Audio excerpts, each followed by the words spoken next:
Hi, everybody, and welcome. Welcome to another episode of Create Your Best Life with Rex, and I'm Rex Sikes, and I'm your host. And I got to tell you, you're going, whoa, this is different. It's not the regular day. We record, we go live every Wednesday at a certain time, and this is not that day.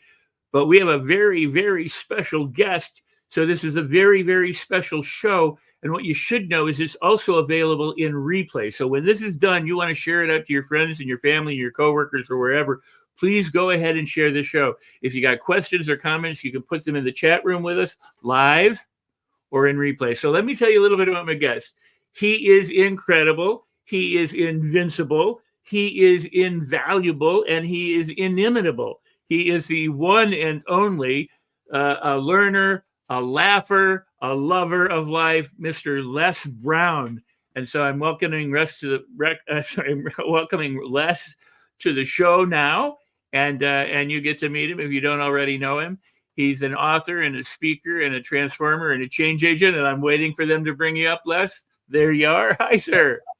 How are you? I am fantastic. Now, the people should know that you and I spent this morning doing another show like this for the Los Angeles Tribune Leadership Week, because you are a very important part of that program, because you are a leader, you're an inspiration to so many people, and you have a reach all around the world so if people don't know that event starts the 1st of May and goes to the 7th, and you're going to be part of that, they can watch that discussion with us, because it'll be a different discussion, and they're certainly going to want to see that. What say you, sir?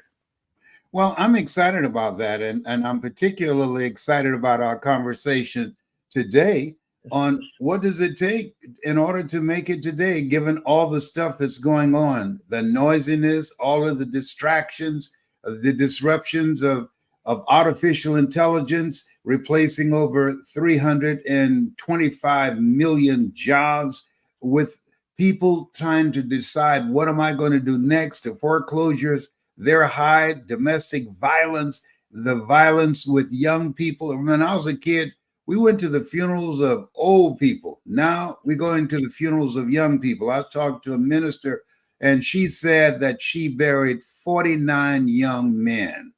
And so when we think about where we are in this climate and all the stuff that's happening politically and internationally, it has a trickle-down effect that's affecting a lot of people who are snapping, who feel like we're on a constant alert. We don't know what's going to happen next. And so to be anchored mentally and emotionally and spiritually, I think it's very important today. Oh, that's incredible. And it is true. I mean, it's a sad fact that the landscape has changed, the world has changed, and that people are confronting some things that they've never ever had to experience before. And that sadly, statistics are that the young people are not outliving their parents today, that they are financially worse off, and that their life expectancy is less than their parents. I mean, that's truly a sad statistic. But before we get into this really important topic, I want to bring my co-host on, Mr. Danny Walsh, because we have you have a connection with Danny too. Oh yeah, Danny is my brother from another mother. We have history together. Come on, Danny. Hey, it's been a while. Yeah. Brown, Rex Sikes, Friday. Oh man, this is going to be a lot of fun. Yes, it is Friday. Yes. Oh man, Les, it's been a while. I'm telling you, man, but you're looking good, and I'm working to catch up with you. I love your beard. Thanks so much. Loving you. And you just seem to, like, every time I see you, you get like younger. I don't know how you do it. What's the secret? But well, I say to people that when we're born, we look like our parents, but as we get older, we look like the life that we're living. And I'm a happy camper. Of course. And I think that leads us into the topic nicely though, Les, right? Because, oh man, you've just made some real talk, right? We're burying young people. And I was talking the other day with Rex, you could probably say 30-40% of the kids from my school class, and I'm like in my 40s, they're either dead or in jail. And that's, from a little town in England. And this is, man, a big thing. How do we make it today? Well, one of the most important things, and one of the books that I love very much, and I've probably read around 12 times, is Man's Search for Meaning by Viktor Frankl. And he talked about the fact that the Jews that were able to survive the inexpressible cruelties of Nazism, they had three things going for them. Either they had some loved one that they were determined to see, or some spiritual commitment that gave them the mental and emotional wherewithal to handle what they were going through, or they had some cause that they believed in that was bigger than themselves. And to me, when we look at what we're going through right now, life is cyclic. You know, it's a roller coaster. I've learned this in my 79 years on the planet. I used to think people in their 40s were old, but now that I'm 79, I served at the Lord's Supper, but I got a lot of good tips. But life is like a roller coaster. Sometimes you're up, sometimes you're down. Sometimes things go well, and sometimes they don't go well. I was talking to a young man today, and I said, I want you to think about having a must-have list for yourself. And he said, what do you mean by that? I believe that the people who are going to make it now, the people who have some goals and dreams that they say it's a must-have. I was born in an abandoned building on the floor in a poor section of Miami, Florida called Liberty City. And I made up my mind at age 5. Mama, what is it, Leslie? My mother used to clean the homes of wealthy families on Miami Beach. And I said, when I become a man, I'm going to buy you a big, beautiful home just like this. And she said, Leslie, you don't have to do that. I said, no, I know, but I want to, Mama. My twin brother and I, we were foster kids. And Mama, ultimately, when we were in our teens, she adopted us. But that was a dream. And then one of the things that we know that when you're young, the things that we experience between 0 and 7, and Martin Seligman, who wrote the book called Learned Optimism, he said, we receive downloads from our environment, from the people around us, the conversations we hear, the things that we see, the feedback from the circumstances that we're in that follow us for the rest of our lives. And I was a dreamer as a young kid. I didn't have enough sense to know that we were poor. We were poor, but I didn't know it. And so I had this dream of buying Mama a home, and I promised her she would not go into a nursing home. And I kept that promise. I bought her 4 different homes before she passed, and I resigned from the Ohio legislature. I was once a state legislator in Columbus, Ohio, and I resigned after my 3rd term, went back to Miami to take care of Mama. And I knocked on the door, and a friend of hers named Miss Mildred answered the door, and she looked and said, oh my God, Mamie, Leslie's here. And I heard my mother say, I knew he would come. I knew he would come. My sister had called me and said Mama had breast cancer. And she said, but you don't have to come, Leslie. There are nice nursing homes in Dade County. I said, listen to me. We will take care of her. How can one woman raise 7 children that she didn't give birth to, but 7 grown people can't take care of one woman? No, we got this. And so a new sheriff was in town. I'm a mama's boy. And we took care of Mama. And she was so glad to see me. She said, I knew my boy would come. And I'm asking people who are listening, is there someone that you know? Someone that's been there for you, someone who took care of you when you couldn't take care of yourself, that you made a commitment. If you ever need me, you can count on me. I'll be there. Think about that as we continue this conversation. Yes, Rex. Well, that's just very beautiful. The idea of assisting, helping another, uplifting someone, and being committed to something. What you said about Viktor Frankl, and the title, I think, says it all, A Man's Search for Meaning, that so often people look at their circumstances and they assign a particular meaning to it, a definition to it, and they live out of that label, that judgment, that definition. They let that be their prison, not unlike what, and very unlike what Frankl went through. And what he was telling us is that essentially, if you find meaning, and I would argue it doesn't matter whether the meaning is real or not real. In other words, whether it's God or a universe or an inner meaning or a reframe that you do, but that if you assign a meaning to something that is positive and powerful and helpful for you to move forward, you begin to create more of your own life instead of being a victim of the circumstances around you. And you exemplify that in so many ways. Thank you. But one of the things that I'd like to say to people and warn them is that a lot of people, when they ask me, how did you get here? And how did you go from being labeled educable, mental retarded, born in an abandoned building on the floor with a twin brother, and going into foster care, then ultimately being adopted and no college training? And one of the things that I encourage people to do, because I could have been doing this longer. For 14 years, I didn't do it. Because I say when there's an argument between your mind and your heart, follow your heart. I used to go see Zig Ziglar and Tony Robbins and Dr. Norman Vincent Peale and Jim Rohn, and my heart would say, I can do that. But that my mind, we've been conditioned to be practical and logical and realistic. And my mind would say, you can't do that. You don't have a college education. You were labeled educable, mental retarded. You don't know who your parents are. You've never worked for a major corporation. And so psychologists say that our self-explanatory style, that when most of us, because of our mental conditioning, think about doing something that we want to do that's outside of our comfort zone, 87% of people convince themselves that they can't do it. Now, if you have someone in your environment that say, hey, look, Danny, you can't do that. MIT did a study, and the study indicated if someone says, Danny, you can't do that, someone else has to come along and say, Danny, you can do it. Don't listen to Rex. You can do it. Don't listen to Les. You can do it. 17 times to neutralize that one time.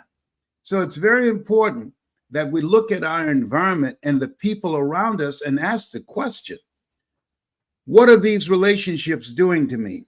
Am I growing mentally and emotionally and spiritually and financially? And when you have goals and dreams, there's something that Dr. Howard Thurman said, who was a mentor of Dr. Martin Luther King Jr. and Albert Schweitzer and Mahatma Gandhi. He said the two primary questions that one must ask oneself in life is, number one, where am I going? And number two, who's going with me? And he said, if you ever ask those questions in the wrong order, you'll be in serious trouble. And that's real. I got married to someone because I loved them, but they ended up going in one direction and I was going in another direction, and we grew apart. I think that's why the divorce rate is like 50 to 55%, because people never take the time to get to know who they are and where they're going in their lives. Well, that's a powerful statement, because if you don't know yourself and love yourself and accept yourself, very difficult to do that with another person and have the kind of relationship that will last a long time. Yes. Before I pass the mic to Danny, I would like to say, Aristotle said, show me the 7-year-old and I'll show you the adult. People are patterned, very early, and they live from that. And you made the point, about people saying, when attempting to get out of their comfort zone or when challenged in some way, they oftentimes think that they can't. And of course, Henry Ford is famous for saying, if you think you can't or you think you can, you are correct. But my favorite quote from Henry Ford was the one that he said, I never let what I cannot do prevent me from doing what I can. Mm. And yeah, I think it's really powerful. And what you're saying is so important, is that it is up to us to make the choice to move forward, but also who we surround ourselves with and who we listen to may be very vital in terms of whether we actually move forward or not. Because, the Wright brothers continued to fly, even though their parents said, you guys are idiots, give it up. Nobody's paying attention to you, because they didn't listen to them, but they kept experimenting until they were able to fly. And they didn't know how to fly until they flew. Right. And the first experiment was the plane was off the ground for just 6 seconds, but that was enough. They knew, hey, we can do this. And I'm saying to people, become a risk taker. Take a chance on you. Well, what if things don't work out? It's okay. 9 times out of 10, they will not work out. However, you will fail your way to success. Yes. Make your move before you are ready. Take advantage of the opportunities that are before you. People say that opportunity knocks on every door. I believe that opportunity stands by silently, waiting for us to recognize it, to take advantage of the opportunity and the lifetime of the opportunity. Well, and I'm going to pass it to Danny, but I agree with you. But I think of people as infinite possibilities, infinite resources, and infinite opportunity. But it's all there. But whether they discover it and decide to utilize it is up to that individual. So this is true. Yes, we have to make the decision that we want more and that we have had it with the life that we're now living. Josh, Danny, I want you to know that it's good to see you again. What would you like to ask me, sir? Oh man, you've talked about the impact of what people might say to an individual, and some people say you can't do it, some people say you can do it. It takes more people to say you can do it to reset that, right? But what about the things we're telling ourselves, Les? That's a very good question, and what we have to do is we have to take charge of that narrative. That when we talk to ourselves, we've got to understand and face the reality. We are the thinker that's thinking the thoughts. So we're the director. We're calling the shots. And many times we allow our mental conditioning to call the shots for us. Things that we do out of habit. Dennis Waitley said, we create habits and habits create futures. So we have to examine our habits. We have to do an assessment about what's working in my life. I had a friend named Porky, and I used to go to him. We're very close friends, and tell him problems that I was going through. And he asked me a key question. He asked, are you learning anything? Oh. I said, what? Are you learning anything? Come on, man. Insanity is doing the same thing in the same way, expecting a different outcome. Are you surprised as to where you are? And please don't be offended, Les. Things aren't going to change in your life until you change. Things are not going to get better for you until you get better. That's all I'm saying. And walked away from me. And I said, damn. And that was real. Ye shall know the truth. The truth shall set you free. And I appreciated that. He was telling me to own my stuff. And I did. Well, and Danny, Napoleon Bonaparte said, circumstances, damn the circumstances, I make the circumstances.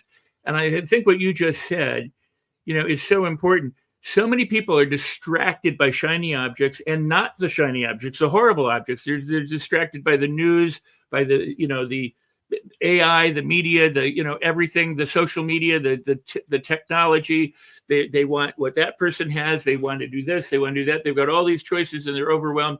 And instead of being focused on transforming themselves, because I'm convinced that I think you can change your circumstances, but even if you couldn't, if you transform yourself, you navigate the circumstances differently so that everything is different once you make that change. How you go through it is how you go through it. And if you either go through it wonderfully or not so wonderfully, that is a choice. So as we're discussing this, Danny hit on it, you hit on it, it has to be the person, and they have to be able to begin to believe that they can do something to make what's going on in their life significantly different. But it first begins with making themselves different. It does begin there, but here's something that we know. Yeah. The road to life is straight and narrow, and few there be that find it. Right now, you and we're talking to the few. The masses are focused on entertainment. Yes. The few are focused on education. The masses are looking to elected officials and religious leaders to give them answers for their lives. Yeah. But you and Danny, we're saying you have the power to live life on your terms. And so the Jewish carpenter said, all power is in my hands. Oh, by the way, the poor will always be among you. I read this book called Change or Die by David Dushman. And he said, and it was proven that 9 out of 10 people will die before they change. Will die. They will not do the things that's necessary that will save their life. They did this in a group of people who had recurring heart attacks. And this cardiology, this area, they put together a group of these patients. And they said, if you come to the meetings and have positive social connections, if you manage the stress in your life, if you have a plant-based diet, and if you are working on something that gives your life a sense of meaning and purpose, you will minimize the possibility of your having a recurring heart attack. And former Vice President Cheney was a part of the group. Within 90 days, all of them, including Cheney, went back to what they were doing and had a heart attack. He was the only one that survived. Wow. So most people, we got to be clear, they're not going to change. And when we spend time and effort to help them, you remember that movie, Help Me to Help You, Jerry Maguire, that most people will pull you down before you can pull them up. And so what we have to do is do what we can with what we have, where we are, set a good example. And I say to a person, if you see a lot of people in a hole, look around and see, can you see a tree, and get a rope and tie it around the tree and throw that rope in the hole. And the ones who want to get out, they'll pull out. But the ones who don't have that kind of initiative to lift a finger, to help change their situation, they're going to stay there. And that's where most people are.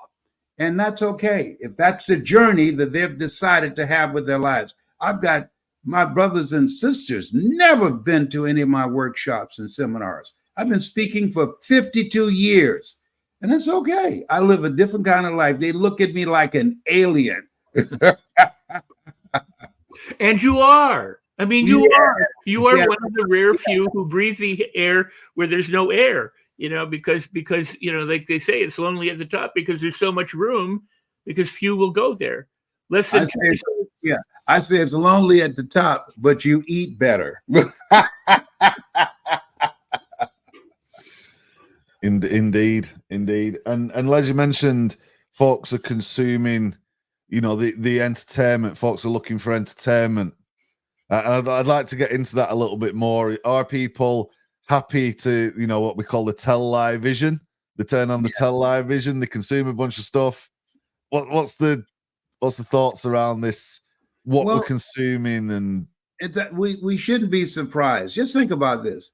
We spend 12 years in public schools, and there's never a class on self-esteem. There's never a class on how to build strategic, collaborative, achievement-driven relationships that can add value to your life. There's no classes teaching you how to become a critical thinker, and your intelligence is measured based upon your ability to memorize. There are no classes on entrepreneurship for 12 years, and we're in a country that prides itself in being a free enterprise country. So we have been programmed, and we're in a culture that is designed to keep the masses consuming entertainment and living a small life and feeling hopeless and powerless and looking to elected officials or going to heaven after they die to enjoy life after they die. And I say, okay, if that works for you, go for it. So, it is a valid point. I mean, the idea is if you distract the worker bee and keep them occupied, they will never rise to the entrepreneur. And this country, oddly enough, they celebrate, they embrace the 1 or 2 or 3 people who break through, whether it's in the arts or in sports or in finance or whatever, as if, wow, look at, somehow they did it. I wish I could do that. But most people wish and want and notice the gap between where they are and where they could be, and are so focused on the gap or the entertainment that distracts them from where they could be that they never bother to get there. Well, but if you think about it, just like the book that you have, Live Life on Your Terms. Dr. Carter G. Woodson said, if you can determine what a man shall think, you never have to concern yourself with what he will do. He said, if you can make a man feel inferior, you never have to compel him to seek an inferior status, for he will seek it himself. And if you can make a man feel justly an outcast, you never have to order him to go to the back door. He'll go without being told. And if there's no door, his very nature will demand one. We have a society now that's been infected by a virus of HIV, hood-infected virus, AIDS, addiction to incarceration and death syndrome. And when we look at the reality that we're going to funerals of young people more than we are senior citizens, that something has happened. Yeah. But cultures are created by people and they can be changed by people. And the secret is to maintain commitment through all the frustrations, through all the disappointments, through all the setbacks that we're going to encounter, and changing the way that we function. Evil prevails when good men and women do nothing. Amen to that. So powerful. And folks listening, we may not be getting the comments coming through, but we are getting them in some of the groups. Alison is here, Pam is here, Julie is here, Catherine Davis is here. There's a big bunch of folks who are agreeing, who are getting excited by this. And we do invite people, if you do have questions in the groups, I can see certainly one feed. Please drop the comments and please share, and please let people know that we are live. There will be a replay as well. How do we make it in this world of consumption and the wrong content and the media and the pressures put on us, all of these things?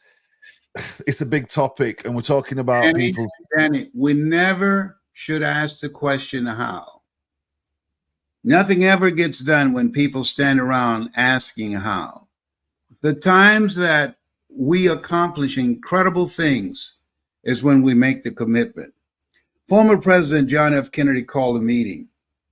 And when I was a kid, to illustrate that something was impossible, we would say, you have as much chance of doing that as the man going to the moon. John F. Kennedy called a meeting, and the meeting was set up to say that we're going to beat the Russians to the moon. And the question was asked, how are we going to do it? And he looked at Werner von Braun. He was a very brilliant scientist from Germany. And everybody was set to hear a long lecture of budget and the whole mechanics of what it's going to take. And he spoke these words: the will to do it. Just 5 words. How are we going to go to the moon? The will to do it. And Kennedy looked at him. He dropped his pen. They adjourned the meeting. And the next morning, he called a news conference and said, we're going to go to the moon within 10 years. And they did it in 8. How do we change our culture? How do we begin to reduce the violence and the proliferation of guns in the hands of people every day? The will to do it. How do we restructure our educational system and don't measure people's ability to just memorize, but preparing a curriculum of critical thinkers and training our children to become world-class citizens? The will to do it. That's how we get there. And that will never change. Once we make the commitment, we'll figure it out. Well, there is that saying, it's been bandied about, but it's so underappreciated: where there's a will, there's a way. Yes, I believe that, and I live by that. And I remember when I decided to become a speaker, I didn't have the money to fly to the first seminar that was taking place in Dallas, Texas. A guy named Ed Foreman, Executive Development. I lived in Miami. And he said, "Are you coming to the seminar?" And I said, "Man, I don't have the money." He said, "Don't focus on how much it costs." He said, "Think about what will it cost you if you don't come." Let me tell you, I got the money to catch a Greyhound bus from Miami, Florida to Dallas, Texas. Took around 3 days. My mother fixed me a pot of marinated frog legs. They called me Frogman on the bus. And I was trading pork chop sandwiches and collard green and cabbage and hot water cornbread and catfish on the bus. We would trade food back and forth. And here's what I got out of that experience. When you want something bad enough, you'll find a way to do it. And we all have within us our potential to do more. But we have been trained not to fail. We've been trained to play it safe. Viscott said, if you're not willing to risk, you cannot grow. And if you cannot grow, you cannot become your best. And if you can't become your best, you can't be happy. And if you can't be happy, then what else is there? I like what Helen Keller said. She said, life is short and unpredictable. Eat the dessert first. Yes.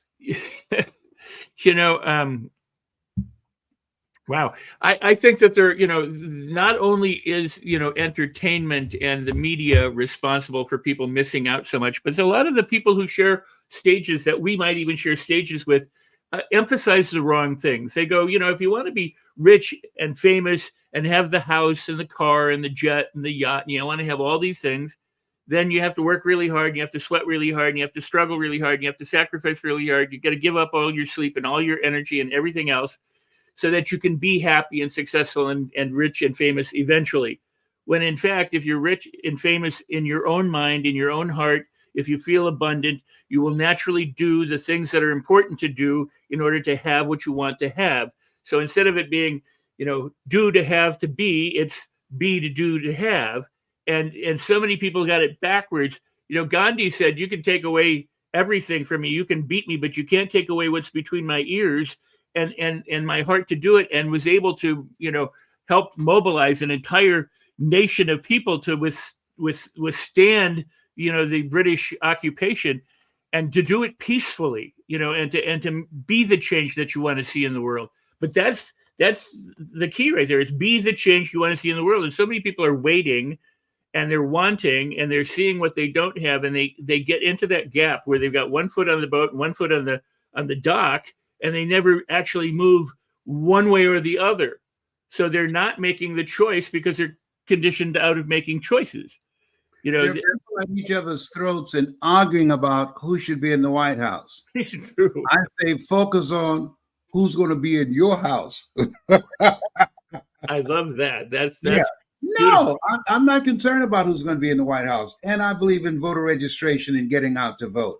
I'm focused on me. I'm not going to determine the quality of my life based upon who's elected or based upon the economy. I impact the economy. The economy is not going to impact me.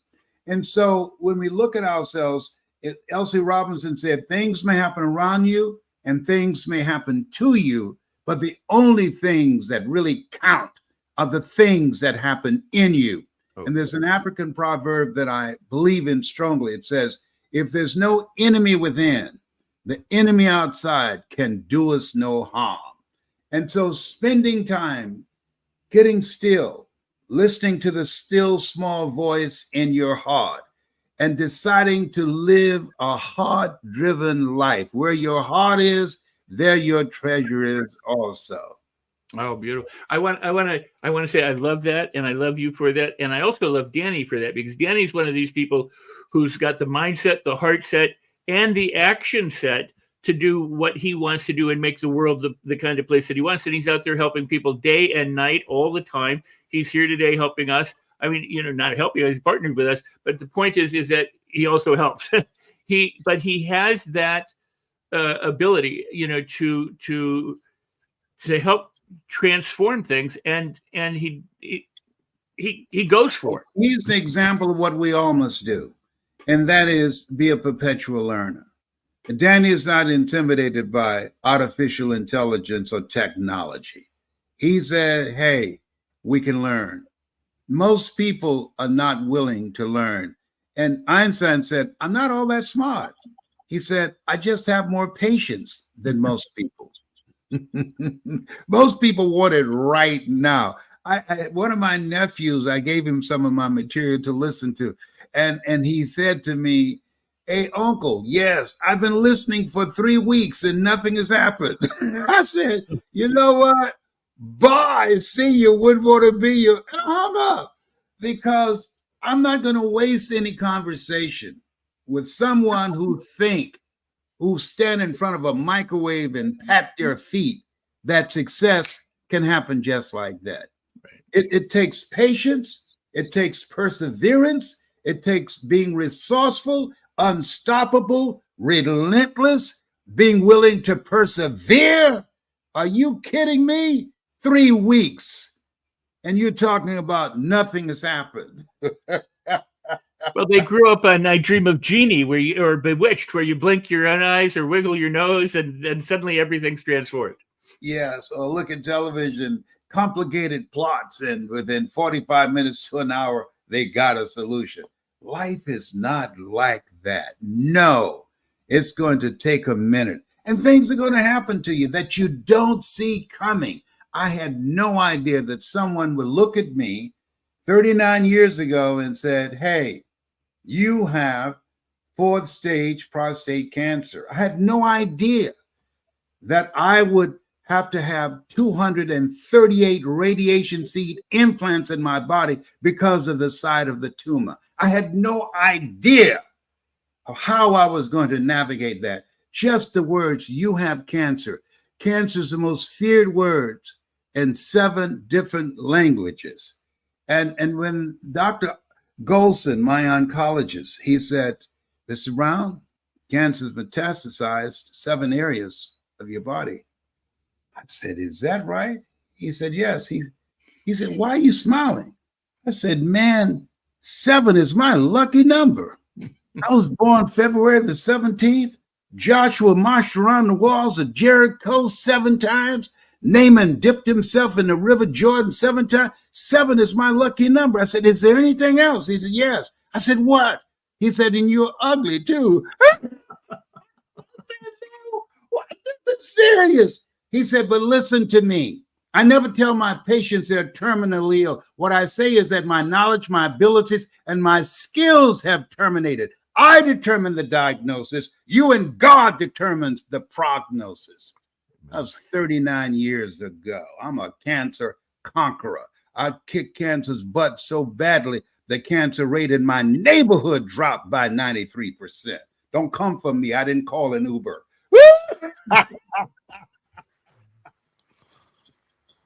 Wow. I love that you say conqueror, because so many people use the word survivor, and I don't like the word because it kind of mentally puts us back in a situation where, things aren't right. But if you're a conqueror, you've triumphed, you've succeeded, it's done. You're liberated. In other words, yeah. You rose above it. Stick a fork in it. I've got stuff to do. I don't have time to die right now. I want to pass the mic to Danny, but I want to share something, because it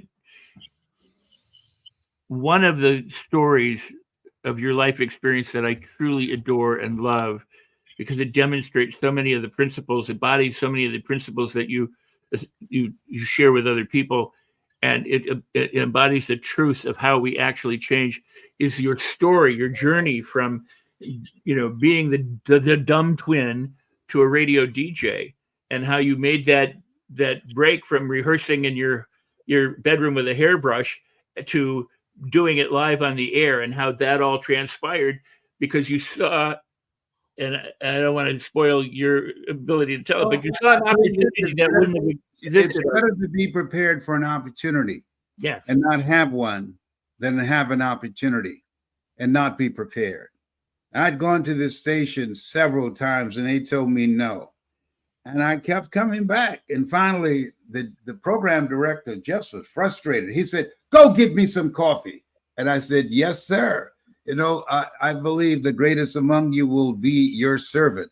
And I used to drive the entertainers around town who came to town in Miami, and the big long Cadillacs of the disc jockeys. I didn't have any driver's license, but I was driving like I had some. And then one day, one of the disc jockeys, Rockin' Roger, was drinking while he was on the air. He began to slur his words. It was obvious he could not complete his show. And the general manager called and said, "Mr. Brown." I said, "Yes, sir." He said, "Rock can't complete the show." I said, "I know." "He's slurring his words." I said, "Yes." "He's been drinking." I said, "Yes." I was looking at him saying, "Drink, Rock, drink." I was the only one Saturday afternoon at the radio station. He said, "Would you call one of the other DJs in?" I said, "Yes, sir." I hung the phone up and said, "Now he must think I'm crazy, Daddy."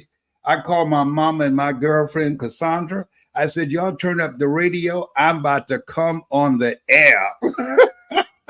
I called Mr. Klein back. I said, "Mr. Klein, I can't find nobody." He said, "Do you know how to work the controls?" I said, "Yes, sir." He said, "You go in there, but don't you say nothing here." I said, "Yes, sir." Stevie Wonder, he was 12 years old. He had a song called Fingertips. And I put that on. I said, "Look out. This is me, LB Triple P. Les Brown, your platter playing Papa. There were none before me, and there will be none after me. Therefore, that makes me the one and only. Young and single and love to mingle, certified, bona fide, indubitably qualified to bring you satisfaction and a whole lot of action. Look out, baby. I'm your love man. I was hungry." People that are hungry are willing to do the things today others won't do in order to have the things tomorrow others won't have. People that are hungry believe always strive to get on top in life because it's the bottom that's overcrowded. You want to make it today? You've got to be hungry. Les, the story is amazing. I've heard it a couple of times, and to see, or rather hear that as it unfolded, I think if there was ever a recording of that, I'd want to hear that, right? That's like the most amazing thing ever. I think we're talking here, people don't, I mentioned this last night on another show. You got to give time. What's your thoughts on that? Because they just want to condense the time. You want to get the win. You want the $1 million. People say that time is money.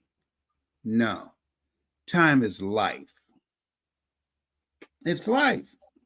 And the reason that most people, Danny, are failing, Og Mandino in the book called The University of Success, he said, the majority of people fail because they get sidetracked by secondary activity, doing other people's stuff. Every time you say yes to something that's not on your priority list, you're saying no to something that's of value in your life. As a kid, life is lived going forward, but we learn from it looking back. And I could not understand why my adopted mother had a sign on her mirror, and we moved a lot, but wherever we moved, she put this sign on her mirror, and the sign read, "Oh Lord, help me keep my long nose out of other people's business." And when you think about this, I started thinking about all the stuff that I'd taken on for my children, for my friends, for my grandchildren. I sent out a text message. I resign as Mr. ATM. They rejected my resignation, but I didn't care. And I ghost them and I start focusing on me.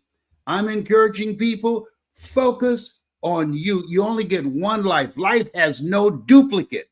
Focus on you, because when something happens to you, nobody's coming. Brene Brown talks about that. You've got to be willing to prepare for whatever the things that are going to happen in life. When life snatched the rug out from under you, things going to happen to you and the people that you care about. And Viktor Frankl said it best. He said, in life, you either in a problem or you just left one or you headed toward one. And a guy named Dimples had a song years ago that said, if it ain't one thing, it's another. Yes, yes, yes. Well, I often say this. When I was a young man living alone in an apartment in Los Angeles, I would make myself tea, and I had a tea kettle, and the whistle was broken, so I'd go put it on in the kitchen on a gas flame, and I'd go back in the living room, and I hear this noisy water, and I'd run in to pour my tea, and it hadn't boiled yet, and it took me about a year of making tea before I realized that at 2000 or 209, 10, 11 degrees, the atoms, the molecules are getting activated by the heat. The energy is increasing, so it gets really, really noisy. But at 212, steam is released, it transforms, and so it quiets down into a rolling boil. And so you don't hear it. So I learned after a long time of not knowing and running in there and all this kind of stuff to wait until it got quiet again to go in and make my tea. So I liken that to what goes on in the world, where it gets really, really, really noisy. But what it tells us is that that's preceding a transformation. And today, where all the hardship and the death and the suffering and the political unrest and everything all around the world, it's like all the noise is going, and the energy is being put into the trouble and the problems. But there comes a point where it can transform and settle down. But it's the personal transformation that creates the global transformation for all of us. It's lighting one candle at a time off of a lit candle that we can light the world. So we shouldn't let our problems hold us back from, like Ford said, don't let what we cannot do prevent us from doing what we can.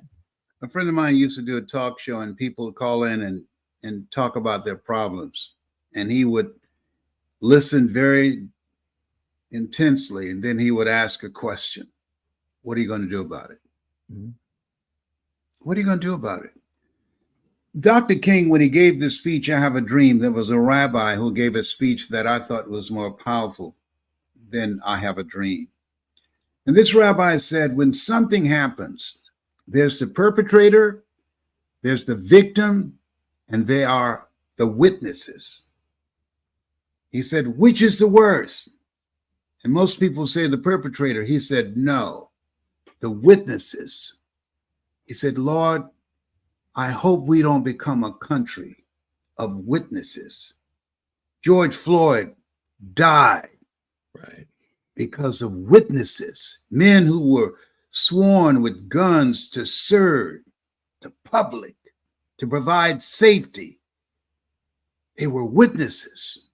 And so when we look at what's happening with our children, the shootings that are taking place in schools, the public events that are taking place, and people don't feel safe. Hear a popping sound and people start running. And this has been created by us, and we have the power to change it.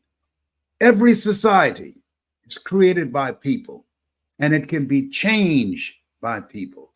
And we must be willing to commit ourselves to do whatever is required to change the way we function and interact with each other, have a mindset of turning to each other rather than turning against each other, and be focused on building and creating a different world that we're going to pass on to our children, legacy building.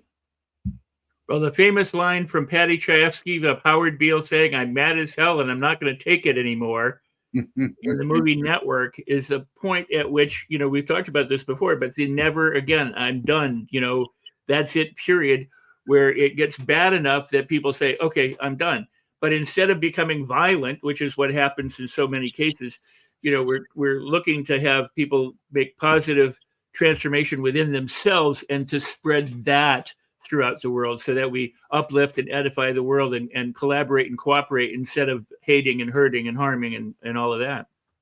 Yes. Danny, you're thinking. I can hear your thoughts. What's the question you have? I'm thinking the big shift sometimes might come when people stop looking at money and self-gain and start looking at things through the eyes of others. And that's always a turning point. That certainly redefined my path and my life. And I think we've got a lot of folks looking for the money, looking for the gains, but they're not looking for the, what can I do now to help, or what can I do now to provide, or what can I do now to serve?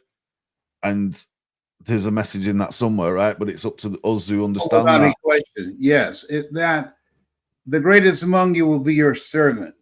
I say to people, you are the money. Don't chase it. Find something that you love.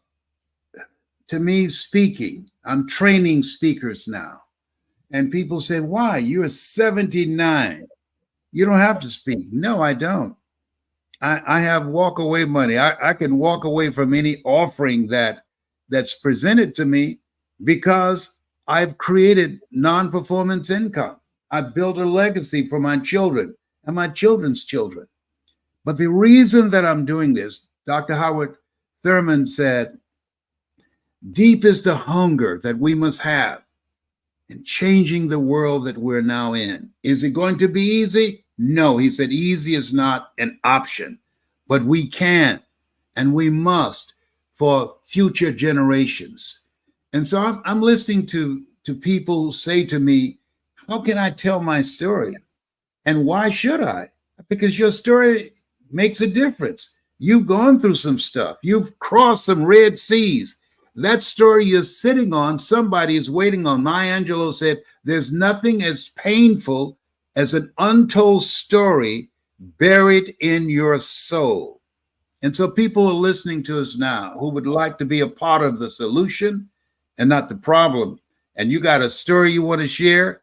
I will be your coach. Go to lesbrownmasterclass.com and I can share with you how to create an experience with your story that will transform an audience individually and collectively and give them the courage, ignite the hunger for them to become a pencil in the hand of God and start writing new chapters in their lives. God, I'm so glad you brought that up, because that was the very next thing I was going to ask you about. You changed the world in so many ways. You speak around the world. You've been impactful in all these different things, and now you're helping individuals. You're actually passing the baton, passing the torch, sharing with them what they can do to continue to do what you have so successfully done throughout your lifetime, and to help empower and encourage them to do the same. So I heartily agree. lesbrownmasterclass.com is the way that they can get in touch with you, and they ought to. And if you're watching this right now and that's what you want to do, and you don't reach out to Les Brown, you are missing a great opportunity. And remember what Les said earlier?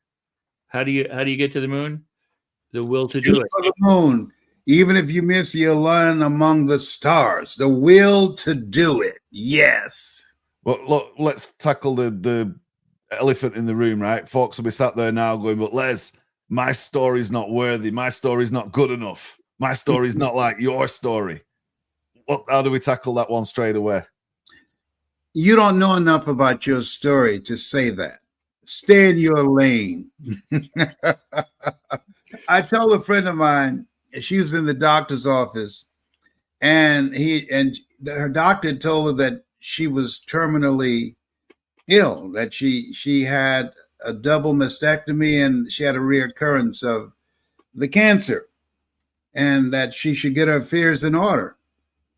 And so I said to her, when she told me that and she was crying, I said, listen to me. Tell him he determines the diagnosis. God determines the prognosis. Stay in his lane. He doesn't know. I'm saying to you, don't give up, baby. That's his opinion. But you play a role in this. And there must be a change in your behavior, but most of all, a mindset to be defiant. I'm telling you what I know. And when we look at people who overcome the prognosis of someone who's been in hospice, and I've had at least 6 people that left hospice. They were making them comfortable. They were talking to me about providing palatable care for me. And I said, what is palatable? And they said, oh, make you comfortable. I said, oh, hell no. Life is a fight for territory. And once you start fighting for what you want, what you don't want will automatically take over. I'm not looking to be comfortable. I'm in a fight. I've got work that I have to do. My best work has not been done yet. No, I'm out of here. Wow. And I'm still here. That's why attitude is the number one predictor for success in all areas of your life. You have that attitude. But here's something else that the viewer or people listening to this should know. And that is, you go to a coach, you go to somebody who's an authority like Les is in what he's done in his life to get a different perspective on you and your own talents. Because if somebody says you can't do it, Les is the one who can say, no, but you have a seed in you and can do it. And so you want to benefit from the expertise of others who can look at you and assess you in a way that we never do for ourselves, because we don't see what other people can see in us or about us. We see what we see in the mirror, and we've got a story about that, which is Les is invaluable when it comes to coaching you and helping you break through limits and to skyrocket your talents and abilities and move forward with what you want to do in life and make that life the life you want to live. And so I truly appreciate that. Now, I also want to say this again and remind people, the Los Angeles Tribune Leadership Week at LA Leadership. I'm going to get that wrong, Danny, if we can put that up. LA, I think it's LALeadershipweek.com. Is coming up, and you're going to want to watch Les again. You're going to want to see him there. There's all sorts of other speakers. Danny is there. I'm there, and a whole host of incredible people. So you can go check that out at that website. But check out lesbrownmasterclass.com. And it's been, such a marvelous day. I started my day with Les Brown. My day's not over yet, but closer to the end of the day than it was the beginning. And I get to finish my day with Les Brown and with Danny Walker. I mean, how incredible is that? Yes, that is. And Danny, it's so good to see you again, Mr. D. We got to get together. It's been too long. Okay. 100%. And long may it continue. I'm literally on the amazing website that you've put together now, Les. And if it's all right with you, just to share this on the screen for folks to just get a flavor for what's on offer at lesbrownmasterclass.com. You can see the site over here, and it's about becoming a legendary speaker, which indeed you are. But if you can unlock this in one more person, you're a happy man, right? Yes, without any question. I believe that this is my time to work with those. See, the industry has been hijacked where people are speaking to sell. Yeah. I speak to serve. I'm looking for people who want to serve. And I'll teach you how I've earned millions of dollars doing this. I earned $1 million within 3 years. But today, with all the technology that's available, you can do that in a weekend, in a day. So, but we need voices of hope, of harmony, of peace, and of love. What the world needs now is love, sweet love. It's the only thing that there's just too little of. Don't make me sing for you because you can't handle my John Legend voice. Yes.